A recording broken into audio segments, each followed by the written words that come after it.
힘들 것 같은데 계속 현업일 해야 되는데 고참들은 일 시키지, 교육은 교육대로 받으러 가야 되지, 마지막에 또 시험도 쳐야 되지. 저희 신입사원도 앞에 저는 제 소개 먼저 좀 드릴게요. 저는 아크릴 공장 기술 공장팀에 있는 팀장이라고 합니다. 반갑습니다. 저도 여러분들이랑 동일하게 보면은 공채로 입사를 했어요. 2012년도 12월에 입사를 했죠. 네. 12월에 입사를 하고 나서 쭉 이제 한 직장만 보게 됐고, 지금 연차로 따지면은 13년 정도 됐는데, 뭐 본의 아니게 올해부터 이제 기술공장 팀장 역할을 맡아가지고 이렇게 좀 하고 있습니다. 네. 오늘 교육은 제조원가 교육인데, 제조원가 교육 같은 게 뭐냐면은 굉장히 좀 심오해요. 굉장히 심오한데 들으면 재밌어요. 근데 들으면 재밌는데 공부하면은 어려워요. 어렵다 보니까 나중에 그 일을 하게 되면은 싫어지게 되는 그런 그 교육을 보시면 돼요. 제조원가 교육. 제조원가 같은 경우에는 이걸 왜 하냐? 제조원가 교육을 왜 할까요? 이게 원가 교육을 하는지 왜 말씀드리냐면요. 어느 회사에서 신사업이라든지 아니면 신제품 개발을 한다 라고 했을 때, 그러면은 위에서는 손익을 먼저 따집니다. 이제 경영진 분들께서는 어떻게 따지냐, 우리가 이러한 사업을 하는데 나중에는 얼마 버냐, 얼마 나오냐, 그러면 10억이 남습니다. 20억이 남습니다. 1조가 남습니다 라고 하는데, 그래? 그러면은 판매가는 얼마고 이제 너희가 생산하고 있는 원가는 어떻게 되냐 라고 물어봐요. 그러면 그 원가는 어디서 나오냐? 공장에서 나오겠죠. 그렇기 때문에 이 제조원가에 대해서 흐름을 알아야 돼요. 알아야 되고, 여기 계신 분들이 보니까 석유가 대부분이더라고 보니까. 맞죠? 네. 석유, 아라미드, 대한, 오다크릴 하고 뭐 1, 2, 3 공장 개정 공무원 해가지고 여러 번 있는데, 이거에 대해서는 제조원가는 기초적으로 좀 알아둬야 된다. 처음에는 굉장히 좀 힘들어요. 왜냐하면은 위에서 그 선배들이 시키는 일이 워낙 많거든요. 네, 그 일을 하기도 바쁜데 지금 이 자리에 와 있다는 거는 굉장히 좀 어떻게 보면 대단한 거고, 이거에 대해서 좀 익숙치가 않을 거고, 당분간 한 몇 년 정도 전임을 달 때까지는 좀 안 와닿지만, 또 이걸 하게 되면 인원이 또 생길 거예요. 여기서 어느 누군가가. 그렇기 때문에 이 부분이 필요하더라 라고 좀 말씀드리고 싶어요. 그리고 그 제조원가를 어디서 많이 묻냐, 경영진에서도 많이 묻지만 공장별로 얘기를 해요. 친구들이랑 동기들이랑 얘기하는데, 어떤 동기가 그래요. 이번에 적자가 많이 났다 라고 한숨 쉬고 있어요. 그 옆에 친구가 뭐라고 하냐면, 얼마에 팔길래 얼마에 파냐, 그럼 누구 원가가 얼마인데, 이렇게 물어보거든요. 그러면은 어떻게 대답해요? 모르겠죠. 근데 대충이라도 대략적으로 알아야 서로 얘기가 되겠죠. 그 동기들 관계, 그리고 여기 계신 분들이 타 공장에 어느 선배를 만났을 경우에 이런 얘기를 한 번씩 해요. 뜬금없이 얘기 나옵니다. AM 같은 경우에는 판매량이 얼마야? AM 공장에서 그 우리 화성 공장으로 스팀을 판매를 했어요. 이거 얼마씩 보내주지? 뭐 이런 얘기를 합니다. 그렇기 때문에 기초적으로 제조원가는 좀 필요하다라고 말씀드리고 싶어요. 목차는 이렇게 나와 있는데 어렵습니다. 어렵기 때문에 굉장히 좀 간단하게 좀 말씀드릴게요. 이 봐도 모르겠죠. 근데 이 파일을 받았는데 보면 사업 계획이 뭐고 표준 원가가 뭐고 해가지고 이렇게 실적만 하면 뭐고 가공비 분석이 뭔지, 요거는 이런 플로우다. 이런 겁니다. 우리가 집에서 살림살이 할 때 여기 결혼하신 분 있어요? 없죠.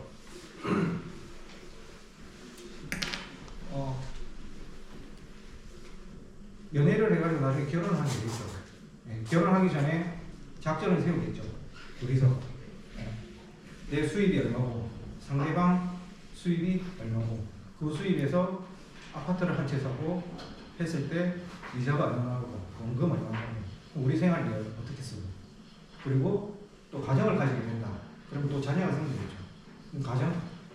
가정에서 그 자녀가 생기게 되면은 그에 대해서 비용이 얼마나 하고 이런 걸 다 따지겠죠. 그렇기 때문에 그거랑 똑같은 일련의 과정이라고 보시면 돼요. 이 자체는 사업계획이라고 하는 거는 작년에 대해서도 대비해서 우리가 지금 현재 얼마까지 개선시킬 거냐, 그리고 작년은 이런데 올해는 이런 방향으로 전략을 세워서 사업계획을 조금 적자가 났으면은 흑자로 돌리죠. 흑자가 나면은 이제 더 큰 흑자로 할 수 있도록 그렇게 전략을 세우는 겁니다. 네.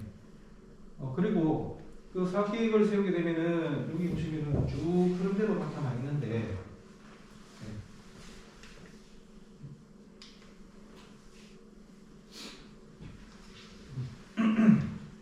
여기 있는 단어들은 굉장히 좀 어려워요. 그래서 이 단어들에 대해서 뒤에 간략하게 좀 말씀드리겠습니다. 이 같은 경우에는 표준이라 가지고요. 표준이라서 다 이해해서 하고 있는 업무들입니다. 선배들이 다 하고 있는 업무들이고, 여기에 대해서 가공비라든지 실적이라든지 이런 것들은 선배들이 하고 있으면서 그 선배들이 서브해 줄 수 있는 인원들이 다 여기 있다고 보시면 됩니다.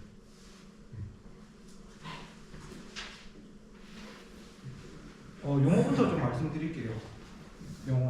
용어 좀 중요해요. 어떻게 보면 다른 건 다 몰라도 돼요. 다른 건 다 몰라도 되는데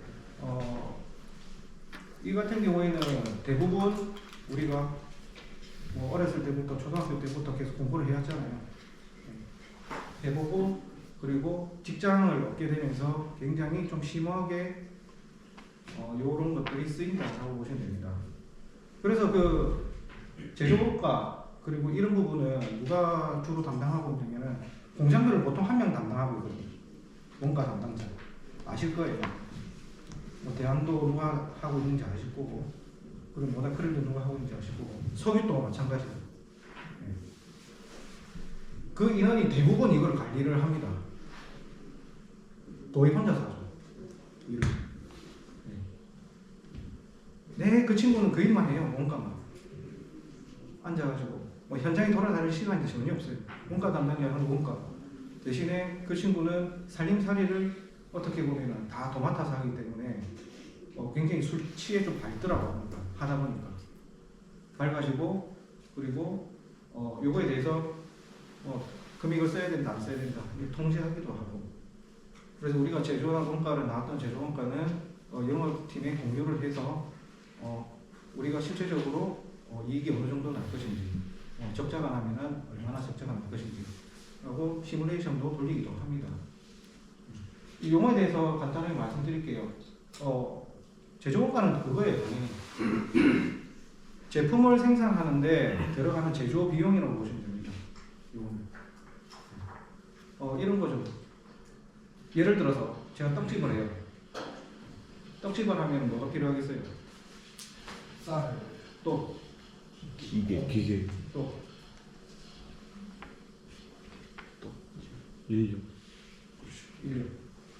인력, 전기세, 물, 쌀, 그리고 뭐 예를 들어서 뭐 배달도 해야 된다. 그러면은 뭐 오토바이가 있을 것이냐, 일반 승용차가 있을 것이냐, 아니면은 배민으로 갈 것이냐, 이런 작전들이 있겠죠. 그래서 거기에 모든 들어가는 비용을 제조 원가라고 보시면 돼요. 제조 원가라고 보시면 되고요. 근데 이게 제조 원가도 집안에서도 할 수가 있어요. 내가 들어오는 월급이 고정적이잖아요. 이 고정적인데 영업이익으로 생각을 합시다. 예를 들어서 내가 태양산업에 열심히 일을 해가지고 이만큼의 연봉을 받고 있다. 이 연봉으로 해서 과연 이것을 영업이익으로 봤을 때 원가는 어떻게 들어갈 거냐. 뭐 이런 것도 있겠죠. 근데 뭐 자동차 가지신 분들도 계시지만 이런 거죠. 기름값도 해당되는 거고 어떻게 보면은 보험료도 해당되는 거고 예를 들어서 뭐 자기가 주식을 좋아한다, 재테크를 좋아한다 라고 하면은 재테크 비용도 들어가는 거죠. 네. 살짝 3,000% 빠질게요. 요즘 세대도 마찬가지로 굉장히 그 재테크 이슈가 있을 거예요. 신입사원들이 항상 들어오면은 물어보는 게 뭐냐, 원가 이런 거 안 물어봐요, 저희들. 네. 선배님, 일은 어떻게 해야 됩니까? 안 물어봅니다. 뭐 물어보는 줄 알아요? 재테크 어떻게 해야 돼요? 다들 그래 물어봐요. 그래서 월급 받으면은 여기 계신 분들이 보통 뭐 생각하냐면 내가 월급을 한 300 이렇게 받아가지고 투자를 어떻게 하지? 주식이 얼마 넣어놓고 그리고 내가 비트코인을 한다? 그럼 비트코인 코인을 좀 넣어두고 이런 식으로 운영을 하겠죠. 네.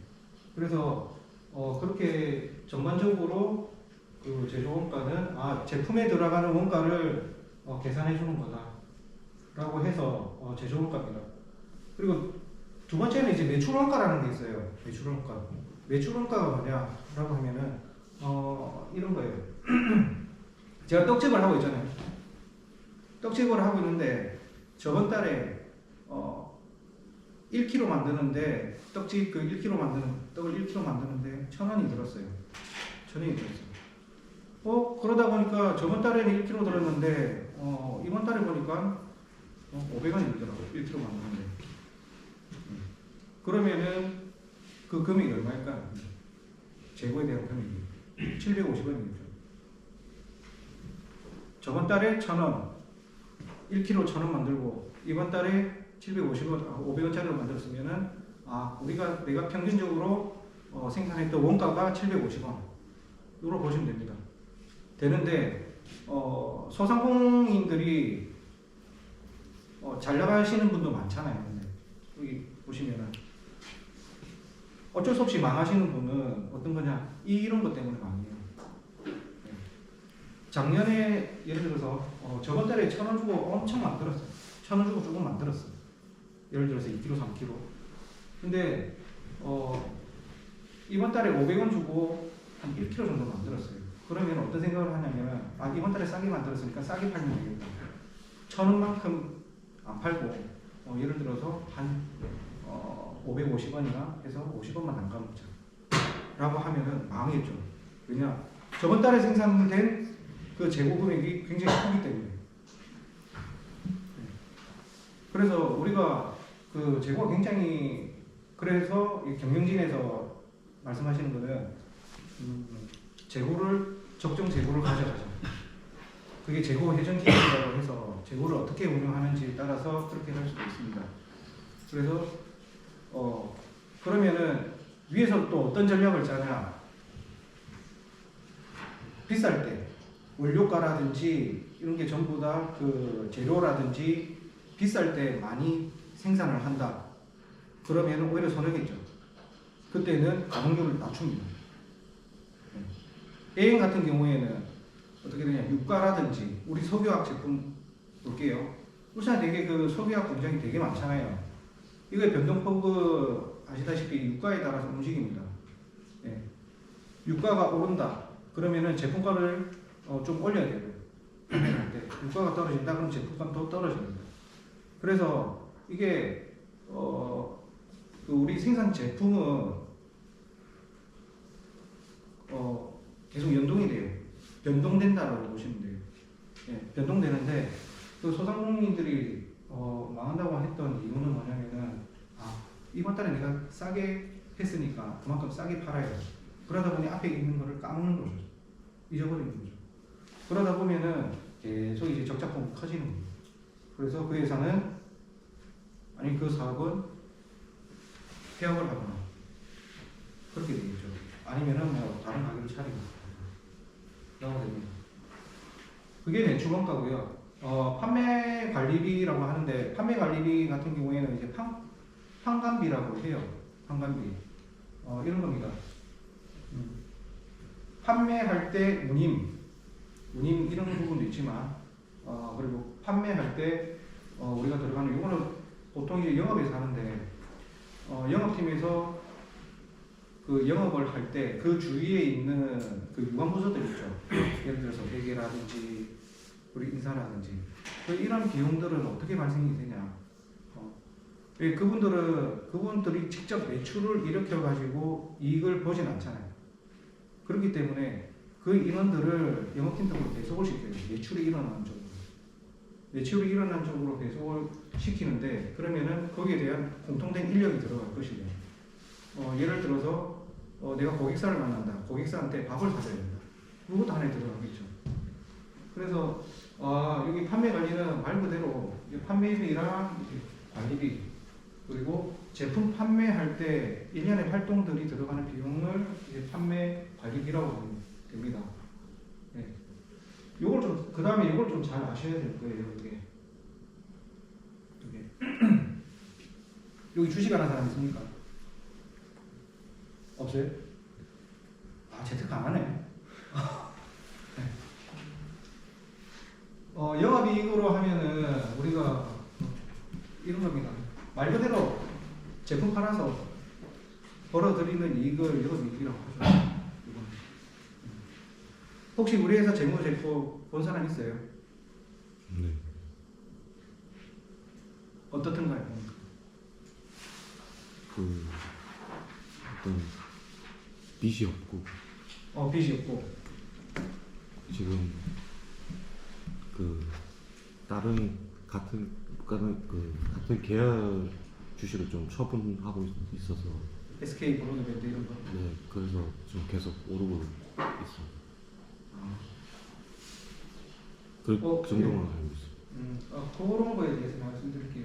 매출이라는 거는 영업 활동으로 해서 판매를 합니다. 우리 회사가 보통 매출 보면 한 2조 정도 되죠.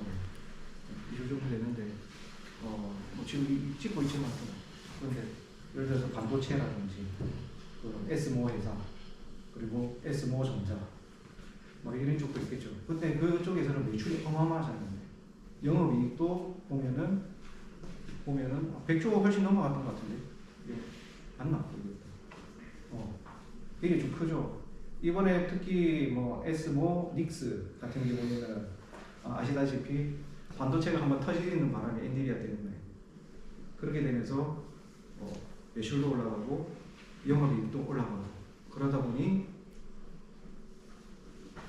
연봉이 몇 배가 뛰는 거예요. 성과가 보이면서 그런 거 보면은 좀 장담합니다.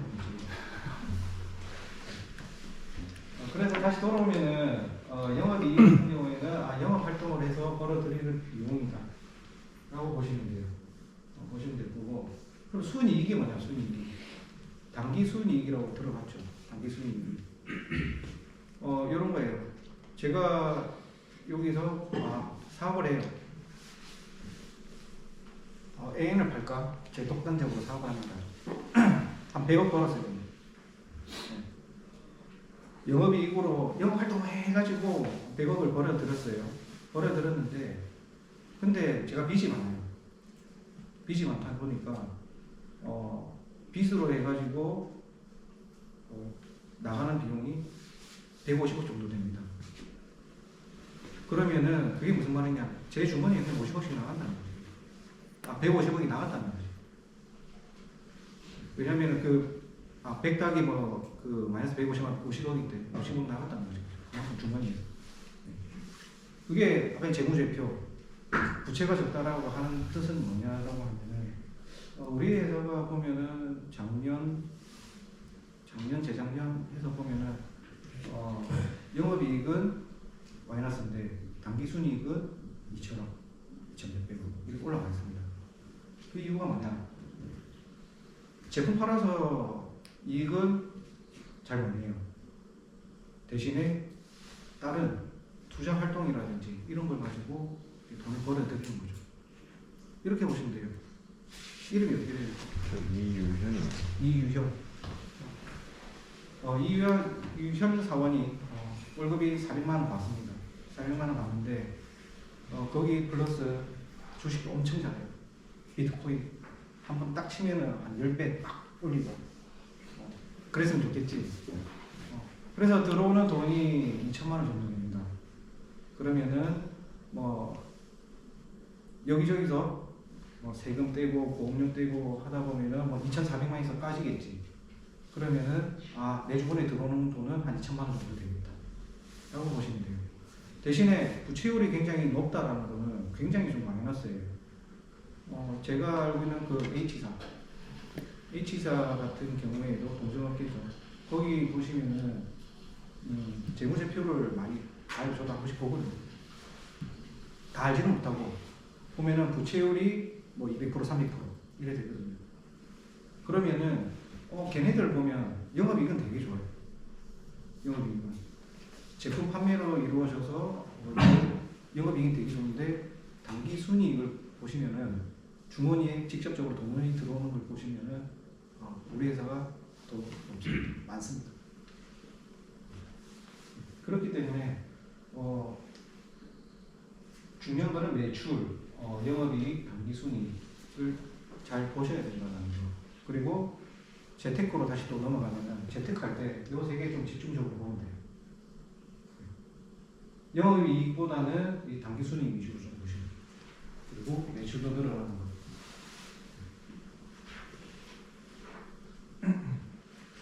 신입사원이 보면은 물론 공정 업무라든지 개인적으로 하고 있는 담당 업무 때문에 시간을 좀 많이 뺏기고 있는데 이런 부분 그리고 재테크를 어떻게 할 거냐에 대해서 많이 선배들이랑 얘기를 많이 하세요.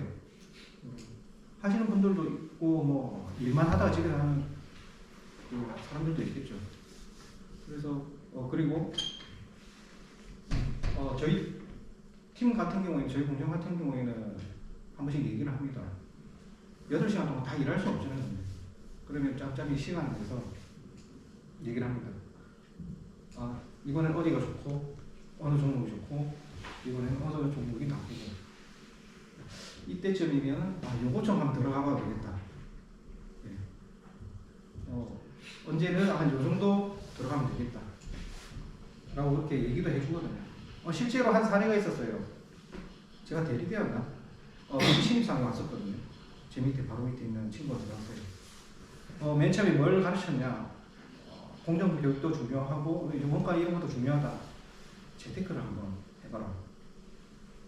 알겠대. 그래서 재테크를 했죠. 주식을 했죠. 그 친구가 1000단위로 한 종목이 넣었습니다. 추천해 준대. 야, 근데 그게 한 달 뒤에 2배가 되네. 한 달 뒤에. 한 달 뒤에 2배가 됐는데, 그 친구한테 얘기를 했죠. 야, 니 이 정도 벌었으면 고참한테 술 한번 사야 되지 않냐? 좀 더 벌면 사겠대. 찍고 팔면 됐어, 그때. 그랬는데, 이게 과유불급이라고 다시 또 원복했어요. 그만큼 다 빠져가지고. 그래서, 뭐, 결국 손해는 안 보고 그냥, 이렇게 나왔는데, 보시면은, 이런 것도 되게 중요한데, 재테크에 관심 좀 많이 가져라. 라고. 그리고 선배들 많거든요. 보면은. 보시면 그 선배들한테 물어보기도 하고. 네. 분명히 그렇게 해야, 부를 늘릴 수가 있다. 직장 생활에 월급 가지고는 살기는 어렵다. 라고 보시면 돼요. 그 다음 넘어갈게요. 이게 스프레드라고 하는데, 스프레드가 뭐냐? 이겁니다. 스프레드는. 이렇게 보시면 돼요. 스프레드가 뭐지? 라고 할 수도 있는데, 우리가 그 차를 가지고 운전을 하잖아요. 그리고 기름을 넣어야 되잖아요. 기름을 넣는데, 예를 들어서 한 1600원 했다. 그 다음날 일어났더니 중동에서 전쟁을 한번 해요. 그러면 유가가 빵 뛰어버립니다. 그렇게 되면은, 우리 국내에 있는, 그리고 전 세계에 있는 주유소의 기름 가격은 떨어질 거 올라갈 거예요. 올라가겠지, 당연히. 계속 변동하겠죠. 그런데, 그렇게 되면은, 유가가 올라간 만큼, 올라간 만큼 그 비율만큼 휘발유 가격도 올라간다. 그러면은 그 간격이 좁아요. 좁은데 주유소 사장이 유가는 계속 떨어가요. 아, 전쟁이 이제 어느 정도 끝나가지고 유가가 전체적으로 석유의 공급이 많아지면서 유가가 떨어져요. 근데 어느 한 주유소의 사장은 안 낮춥니다. 가격을. 내가 더 벌 거라고. 그러면 어떻게 돼요? 금액은 이 정도인데 계속 떨어지겠지. 이제 유가는 떨어지면서. 그럼 그 갭이 그만큼 적어져요, 커져요? 커지겠지. 그러면 스프레드가 넓어진다. 스프레드가 좋아진다. 그래서 여기 보시면은 스프레드가 좋다라고 하는 거는 그만큼 우리한테 유리하게 가져가고 있구나. 제가 아크릴에 있지만 원료는 어디서 받아오냐면은 그 석유 상공장에서 받아옵니다.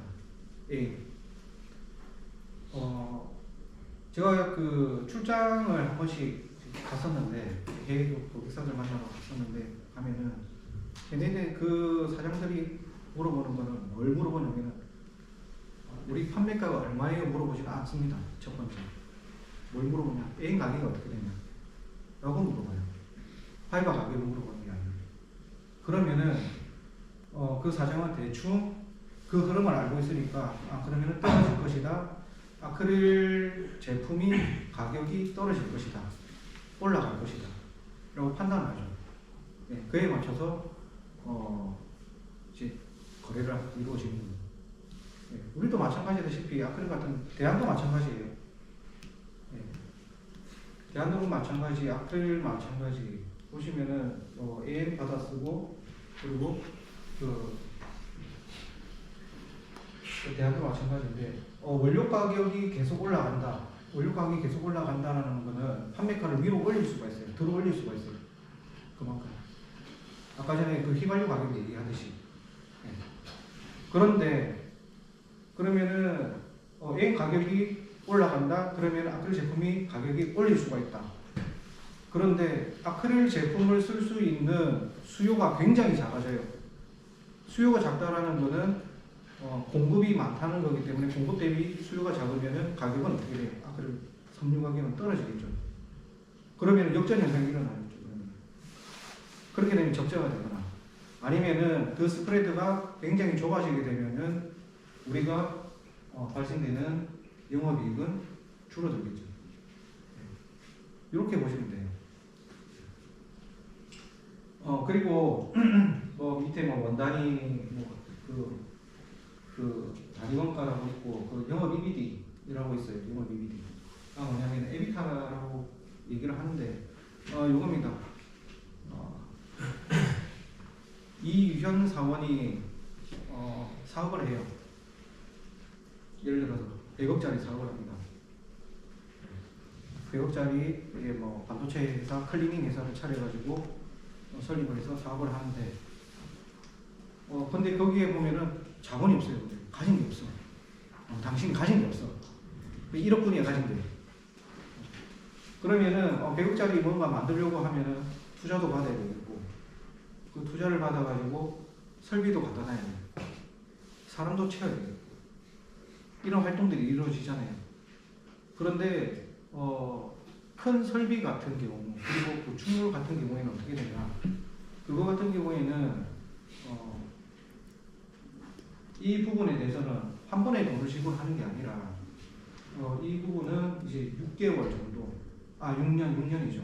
감가상각비라고 해서 쉽게 얘기하면은 6년 할부라고 보시면 됩니다. 72개월. 오다크릴에서 공장이 있어요. 공장이 있는데 뭔가 신규로 사업을 한다거나 신규 설비를 넣는다. 근데 100억이 든다. 그럼 회사에서 바로 회사에서는 지급을 하겠지. 근데 회계적으로 100억이 동시에 빠져나가지 않습니다. 그러면은 오다크릴 죽겠죠. 근데 100억 한꺼번에 빠지면 나중에는 계속 쌓이는 건 빚분이니까. 그래서 이런 거를 어떻게든 좀 맞춤할 수 있는 게 감가상각비인데 감가상각비 같은 경우에는 6년 할부이기 때문에 그 100억에 대해서 6년을 할부를 합니다. 그러면은 이제 비용할 수 있는 비용보다는 좀 줄겠죠. 네. 그래서 그 감가상각비에 내가 영업이익이 150억을 벌었어요. 클리닝에서 차례가 150억 들었어. 근데 감가상각이 50억이다. 그러면은 이 영업이익은 50억이라고 보시면 돼요.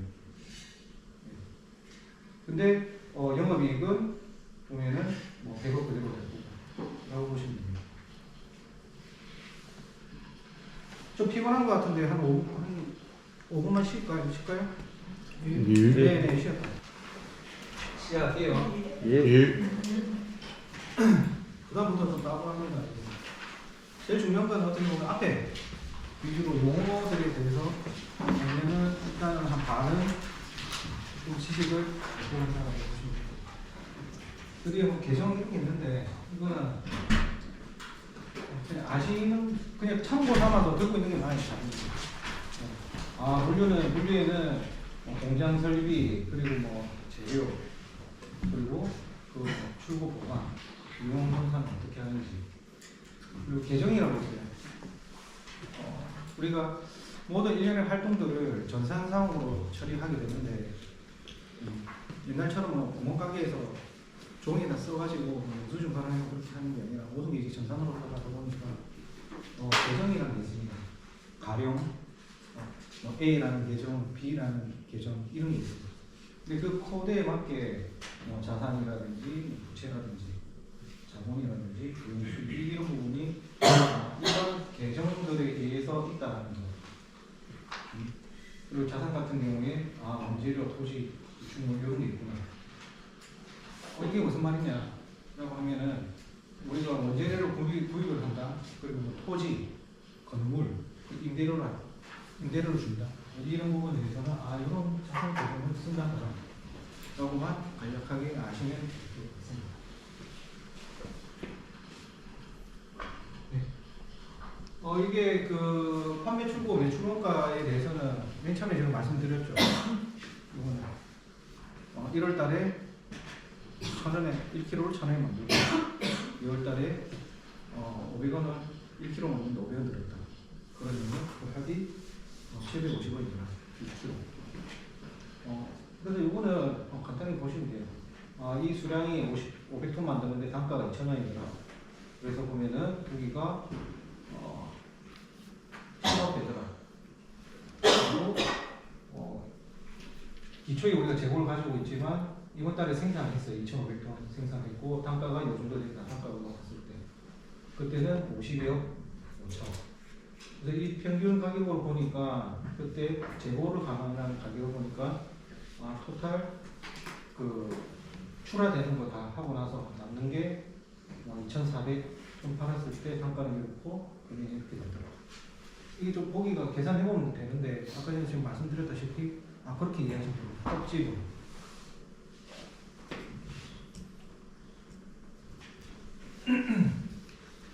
그리고 제조비 같은 경우에는 어떻게 있냐, 제조비 안에도 공통 부분이 있습니다.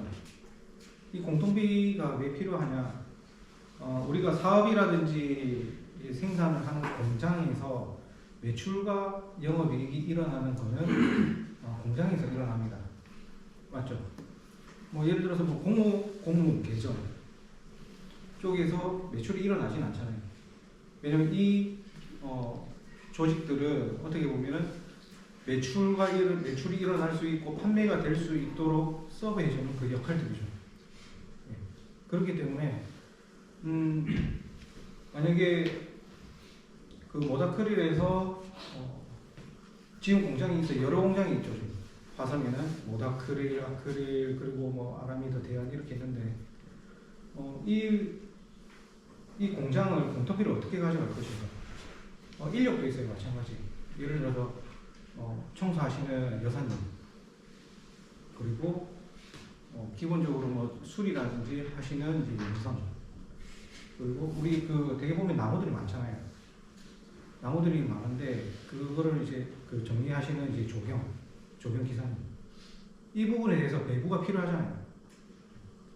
그냥 매출은 이 공장에서 생산되는 공장에서 그 생산이 되고 이제 매출이 발생되고 이익이 발생되는데 과연 이분들 그리고 공통적으로 하고 계시는 공무 계장 이분들을 어떻게 나눠야 될까? 뭐 이런 거죠. 근데 예를 들어서 제가 나이가 많아요. 나이가 많다고 해서 내한테 나이가 많으니까 나이 먹은 만큼 나이 드신 만큼 더 많이 가져가세요. 비용을 더 많이 가져가세요.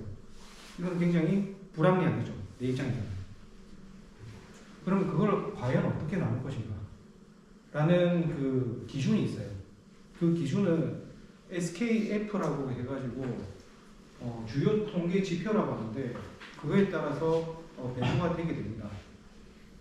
예를 들어서 청소하시는 분들은 어떡하지? 그러면은 건물마다 면적이 있잖아요. 사이즈가 다 다르잖아요.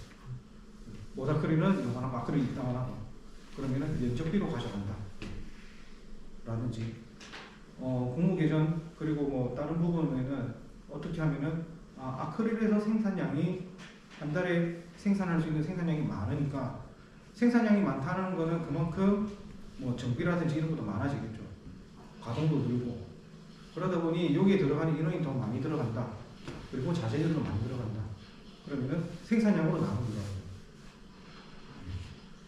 그래서 이 기준이 굉장히 많아요. 면적 비율로 할 것인지 아니면은 급여 기준으로 나눌 것인지 이런 것들. 급여 기준이라고 뭐냐면은 아크릴에 있는 인원이 100명 정도 된다고 봅시다. 모닥크릴은 50명 정도 된다고 보고 주당 1억씩 가져간다고 봅시다. 그랬으면 좋겠는데 굉장히 많죠. 그러면 어떻게 되냐?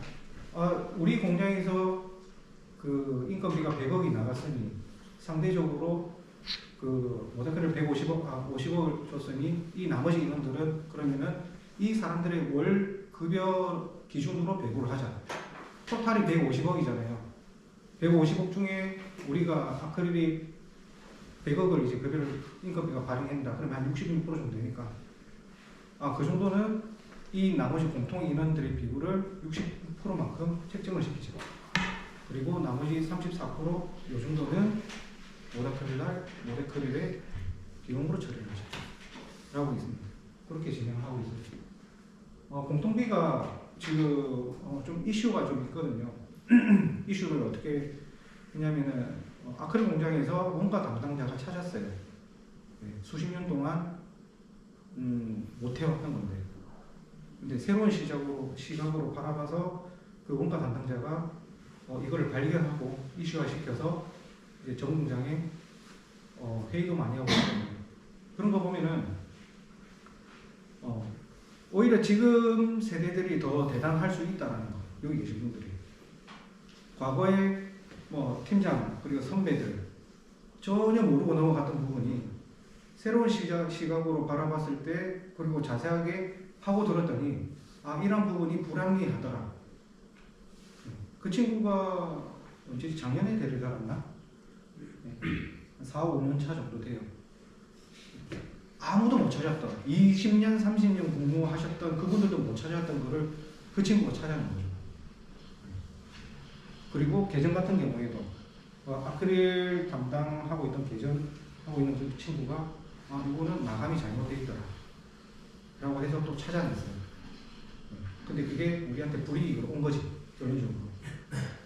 근데 그게 합리적이기 때문에 어쩔 수 없이 그 비용을 부담하고 하게 됩니다. 그렇기 때문에 이 제조원가를 하면서 제조원가에는 공통비도 들어갈 것이고 전력비도 들어갈 것이고 그리고 그 설비 유지비도 들어갈 것이고 이런 부분인데 그 파트에 있는 다 취합하는 거는 각 공장 생산에 있는 기술공정 팀에서 하지만 그거를 주는 거는 전부 다 이제 각 담당자들이잖아요. 어떻게 보면 개전 담당자 그리고 공무 담당자 그리고 인사, 노무, 물류자재 이런 분들이 있기 때문에 그 친구들이 자기 업무에 대해서 정확하게 하나하나 파고들만 하면은 잘못되어 있는 게 많다. 이거를 개선한다. 그러면은 굉장히 최고인 거고. 그렇기 때문에 뭐 제조원가가 어렵지만은 일을 하게 되면은 자기 기준으로 보고 내가 공부했던 걸 봤을 때 틀린 게 많이 나오더라. 라고 그렇게 어필도 할 수 있고 그러면은 그 공장에서 굉장히 사랑받는 사람이 될 수 있겠죠.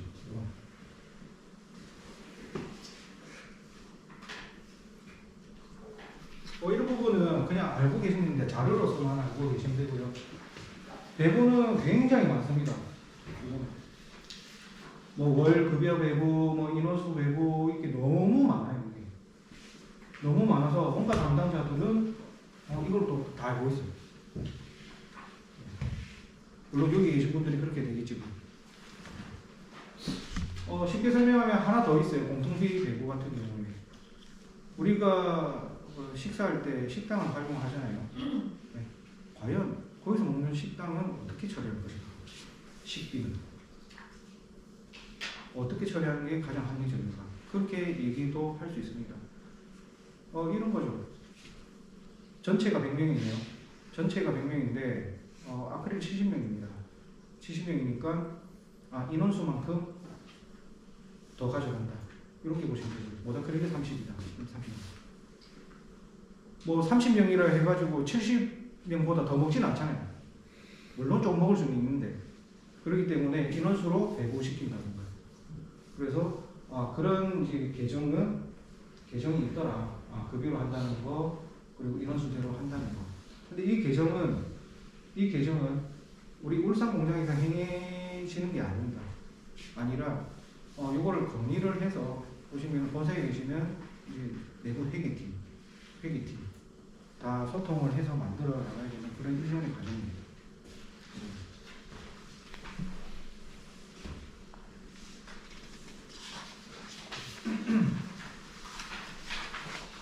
제조원가 분석인데요.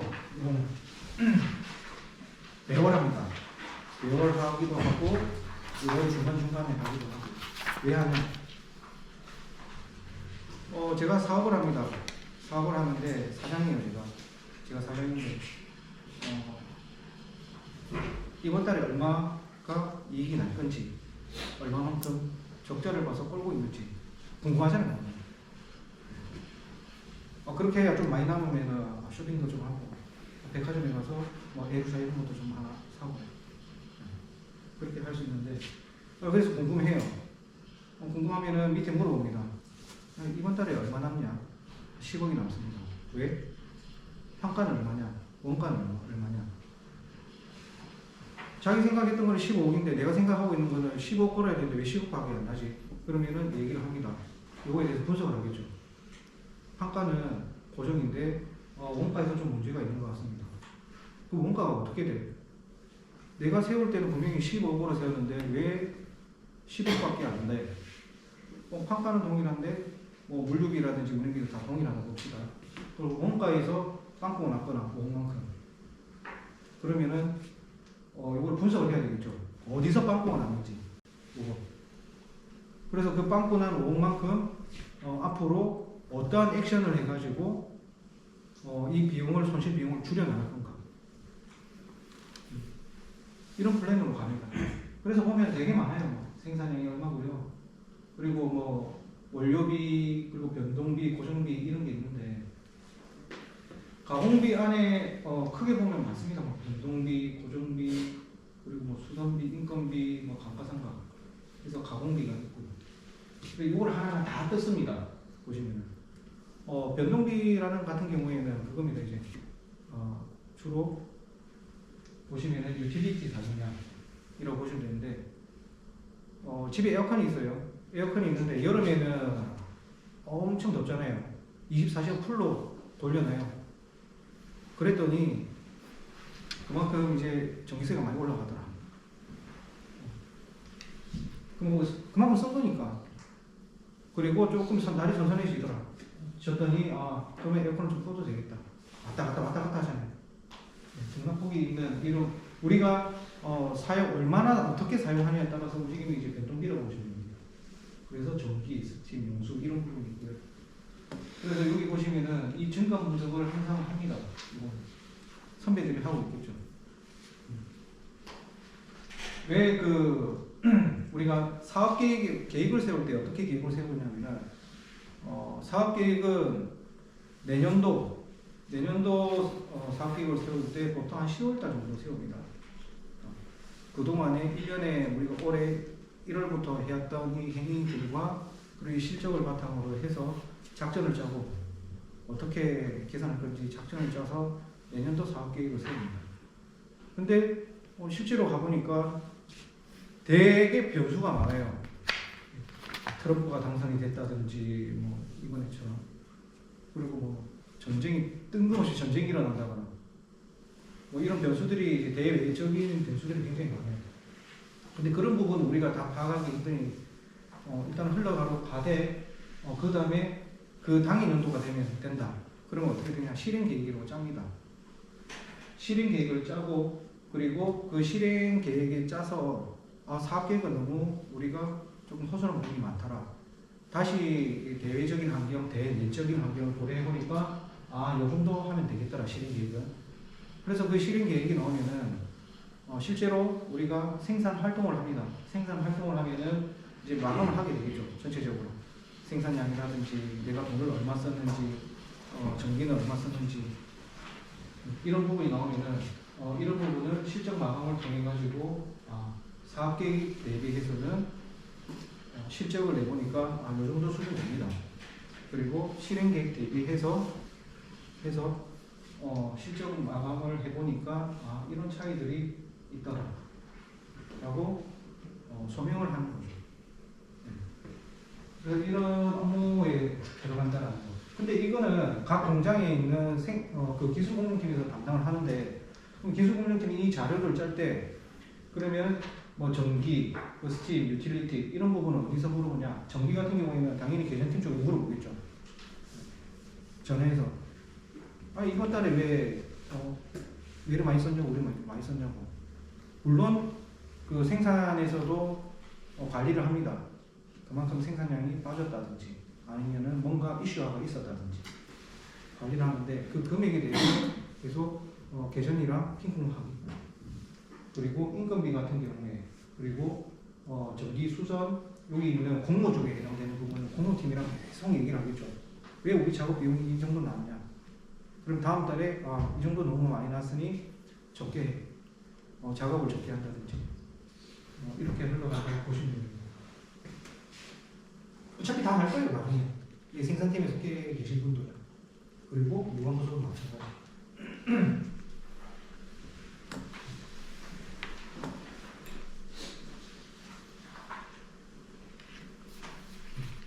가공비라고 하는 거는 소대에 말씀드렸다시피 내가 떡을 만들어요. 떡 장사를 해요. 떡을 좋아해서 떡 계속 얘기하는 게 아니라 한번 얘기가 나왔기 때문에 하는 건데, 떡을 좋아해요. 근데 쌀이라는 게 있어요. 근데 재료가 쌀이잖아요. 그건 재료비거든요. 원재료비. 그 떡을 만들 때 이 쌀을 가지고 떡을 만드는 데 들어가는 모든 비용을 가공비라고 해요. 자재비를 제외하고, 원료비를 제외하고 나머지를 가공비라고 합니다. 그 가공비라고 하는데, 그 가공비에서는 두 가지로 나눠요. 고정적으로 들어가는 비용과 우리가 어떻게 활동하느냐에 따라서 달라지는 변동비가 있거든요. 고정적으로 들어가는 거는 그거죠. 내가 떡집을 하는데 전기세는 이번에 손님이 많아요. 결혼도 많이 하고 뭐 돌잔치도 많이 하고 행사가 많다. 그럼 떡을 많이 만들잖아요. 그러면 떡 만든 만큼 전기세가 많이 올라가겠지. 그런 부분은 변동비라고 합니다. 계속 이제 일년의 생산 과정 중에 계속 변동될 수 있는 부분은 변동비라고 보시면 됩니다. 그리고 인건비 같은 경우에는 그 가공비에 고정비에 속하는 거는 인건비, 수선 유지, 감가상각 이런 비용이 있는데, 감가상각이 약간 할부라 있잖아요. 내가 설계를 했을 때 72개월 동안 계속 고정적으로 나가는 거예요. 그 비용은 변동이 될 수 있는 게 아니라 고정적으로 나가는 거죠. 뭐 쉽게 얘기하면 이런 거지. 제가 여기 부산에 사는 사람이 있어요. 한 사람입니다. 가방을 사고 싶어. 뜬금없이.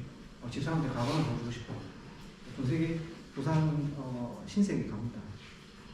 신세계 가서 가방 하나 사요. 루이비통 1,000만원짜리 딱 끊습니다. 그리고 6년치에 할부를 해주세요. 하죠. 하는데 돈이 없어서 이번 달에는 요만큼 갖고요. 그 다음 달에는 이만큼 갖고요.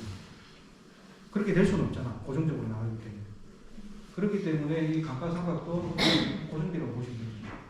그리고 인건비 같은 경우에도 우리가 인원 변동이 없는 한 계속 공정적으로 흘러가는 부분이잖아요. 물론 뭐 임금 상승률이 있지만은 그걸 제외하더라도 계속 고정적으로 들어가는 인력이 있기 때문에 이런 부분에 대해서는 고정비라고 보시면 됩니다. 여기 보면 기타 비용이 있는데 기타 비용 같은 경우는 뭐냐면은 보험료라든지 그리고 뭐 기타 뭐 학자금이라든지 이런 거 전부 다 이제 기타 비용으로 들어가기 때문에 그런 거고, 그리고 변동비는 크게 보면은 크게 보시면 유틸리티라고 해서 우리가 1년에 생산 활동을 하면서 가장 많이 쓰고 변동폭이 큰 거는 전기 그리고 스팀. LNG 같은 경우 왜 사용하냐? 우리가 집에서 보일러 되잖아요. 예전에는 뭐 가스보일러, 예전에는 뭐 기름 보일러 뭐 이런 걸 썼는데 지금 같은 경우는 가스보일러로 다 바꿨죠.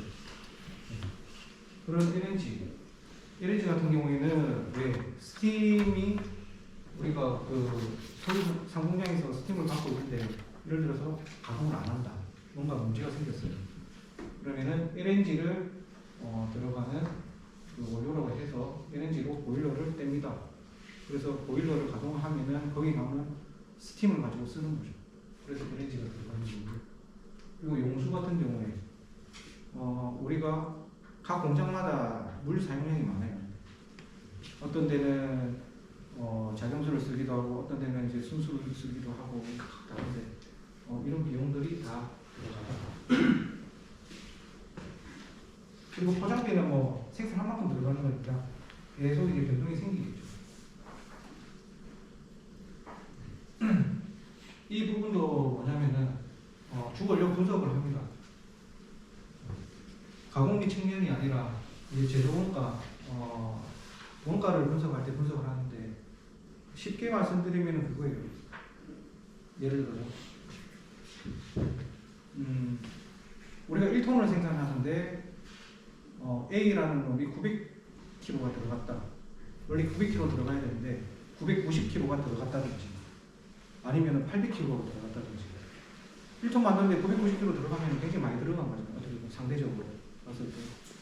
그러면 그에 대해서 설명을 하는 거죠. 왜 이만큼 들어갔지? 뭐 설비상의 문제가 있었는지 아니면은 그에 대해서 로스가 많았는지에 대해서 전체적으로 분석을 하는 작업이죠. 이 1년의 활동들을 나중에 차후 몇 년 뒤에는 진행을 하겠죠. 유틸리티 분석도 마찬가지.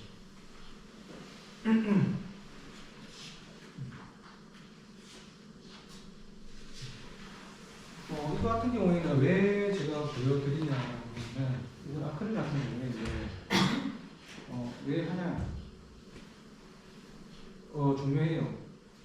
생산량이 어느 정도 되는데 원가는 어떻게 됐을 때 거기에 들어가는 원가에 인건비는 몇 프로 정도 들어가는지 유틸리티는 몇 프로 정도 해당되는지 그리고 기타 나머지는 얼마만큼 들어가는지 이 표가 있으면은 원가 절감할 때 어떻게 파고드냐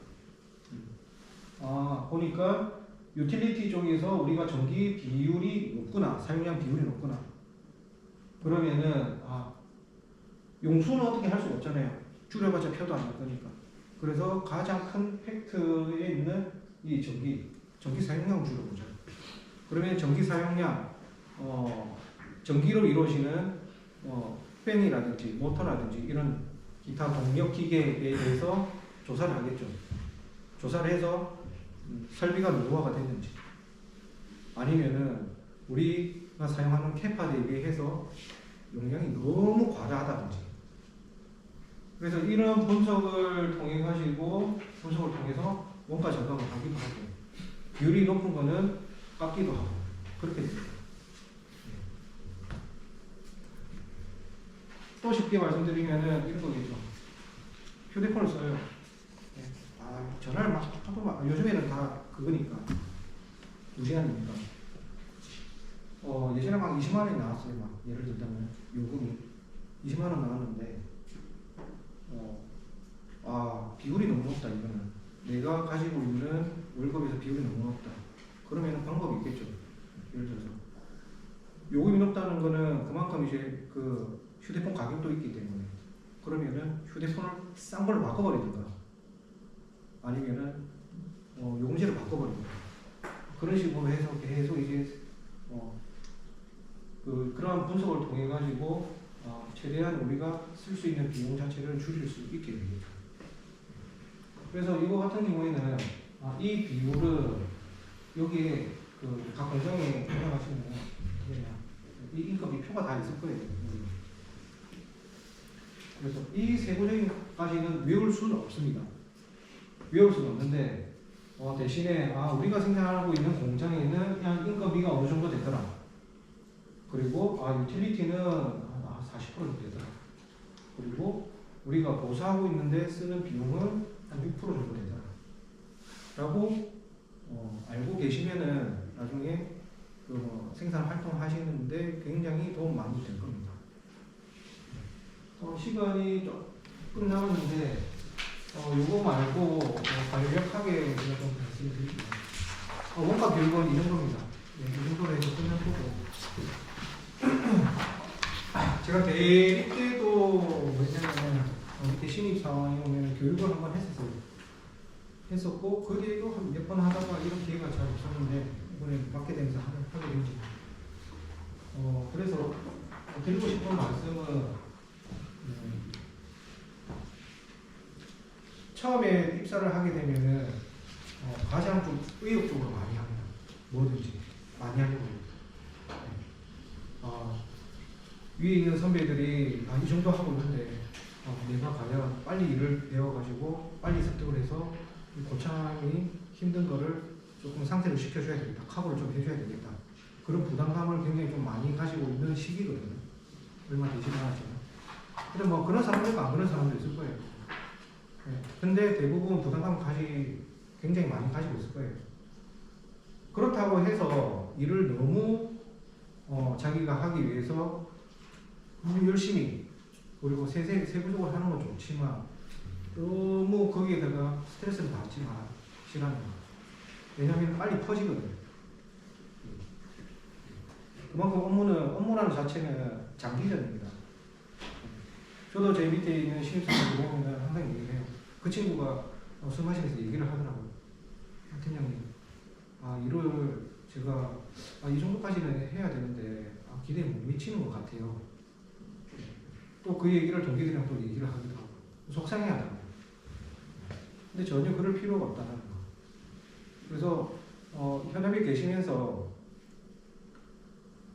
물론 하는 거에 대해서는 열심히 하되 너무 의욕적으로 하다 보면은 오히려 더 지칠 수도 있다. 라고 그렇게 좀 말씀드리고 싶어요. 네. 그래서 주어진 거에 대해서 열심히는 하되 너무 의욕적이지는 좀 지양을 해라. 라고 좀 말씀드리고 싶고요. 그리고 또 두 번째가 뭐냐. 여기 있는 신입사원 분들이 오시면은 과거에는 어떻게 되냐면 각 공장별로 돌면서 얼굴을 봅니다. 인사를 봐요. 몇 시 데리고 와가지고 이 친구 어디서 왔어요? 각 공장별로 하면은 안면을 틉니다. 안면을 트면은 얼굴 본 사람과 안 보는 사람의 업무 스피드는 완전 다르거든요. 근데 최근에 그게 좀 많이 없어진 건 사실이에요. 그게 코로나 시기부터. 그래서 많이 없어졌는데, 그래서 그 흐름대로 어쩔 수 없이 가되, 중요한 거는 이 계신 분들이, 물론 석유 공장은 좀 보기 힘들겠어요. 보기 힘들겠지. 하지만 석유 공장 내에서, 그리고 화성 공장 내에서, 항상 다니실 때, 좀 모르신 분 있다. 그러면 인사를 꼭 해주십시오. 그거는 가장 기본이라고 보시면 됩니다. 왜 그러냐 했더니, 한 번씩 이런 얘기를 합니다. 이제 뭐 팀장님들이나 아니면 위에 선배들이, 야, 유현 씨 어때? 유현이 이 친구 어때? 라고 하면 좋게를 얘기해줘요. 근데 다른 사람들이 봤더니, 얘는 어깨가 늘 축 처져 있고, 인사도 안 하더라. 그리고 뭔가 자신감이 없어 보여. 라고 하면은, 그게, 이 고참에서 이제 선배가 그렇게 얘기할 수 있으면 다른 시각에서 봤을 때는 이 친구는 뭐 좀 의욕이 없다라고 판단을 할 수가 있거든요. 그렇기 때문에 항상 인사도 열심히 하고 적극적인 자세로 그렇게 다닌다면 굉장히 개개인에 대해서 평가는 좋을 겁니다. 실제로 그렇게 타공장이 각각의 인원을 바라볼 때 그거밖에 바라볼 수 없잖아요. 일을 어떻게 하는지 알아보세요. 이 친구가 일을 어떻게 하고 저 친구가 일을 어떻게 하는지 모르니까. 그러니까 겉모습만 보는 게 제 1번이기 때문에 일단은 가장 기본적인 거 지켜주셔가지고 그렇게 해주셨으면 좋겠다. 그리고 마지막으로 뭐냐면 동기가 많으면 좋아요. 동기가 아까 10명이었죠. 우리 16명. 16명. 많으면 많을수록 좋습니다. 왜냐하면 서로 의지할 수 있는 동기들도 분명히 있을 거고, 그리고 업무적으로 필요하게 될 경우에는 굉장히 업무 속도가 빨라집니다. 이제 프로세스도 있지만은 그 프로세스 절차도 굉장히 좀 빨리 밟아갈 수도 있고 하기 때문에 동기들이랑 뭐 어떻게 보면은 회사 선배도 있지만 가장 가까이 지내야 되는 게 동기들이랑 가장 친하게 지내고요. 그리고 모임 같은 경우에도 밑에 있는 친구들 굉장히 좀 많이 하더라고요. 그래서 정기적으로 모임을 한다. 그렇게 좀 해주셔가지고 친하게 지내자. 그리고 진짜 마지막으로 드리고 싶은 말씀은 뭐냐, 회사 생활만 하다 보면 재미가 없어요. 뭐 취미 하고 있는 친구 있어요? 뭐 퇴근을 해가지고 뭐 자전거를 탄다, 아니면은 이제 뭐 운동을 한다, 이런 경우가 대부분이더라고요. 저 역시 마찬가지. 그리고 제 밑에 후배들 역시 처음에 딱 입사하게 되면은 동기들 만나는 게 그게 뭐 맨날 매번 만날 수가 없잖아요. 그렇기 때문에 취미를 가지게 됩니다. 취미를 가지는데 보면은 보통 한 2개월, 3개월 하다가 퍼집니다. 그리고 뭐 퇴근 시간도 갑자기 늦어지고 이렇게 되버리니까 그게 취미에 대한 관심도 많이 없어지더라고요. 그래서 취미는 항상 하나씩 있는 게 좋아요. 추천드리고요. 정신 건강에 좋고, 나중에 좋고, 그리고 당부하고 싶은 거는 재테크를 꼭 배워서 하셔라. 그리고 추가적으로 어학 공부도 해야 된다. 어학 공부가 나중에 혹시나 나중에 제일 중요할 때 필요한 게 보니까 자격증보다도 어학이다. 실제로. 그렇기 때문에 뭐 회사 일을 열심히 하고 회사를 딱 끝나면은 개인 시간을 굉장히 소중하게 활용할 수 있도록 그렇게 다 했으면 좋겠습니다. 혹시 질문 있어요? 질문 없습니까? 네. 교육은 오늘 교육 뭐 어땠어요? 재밌었어요? 아니면 재미없었어요? 재밌었습니다. 고맙습니다. 오늘 교육은 이 정도로 해가지고 마치겠습니다. 수고하셨습니다. 고맙습니다.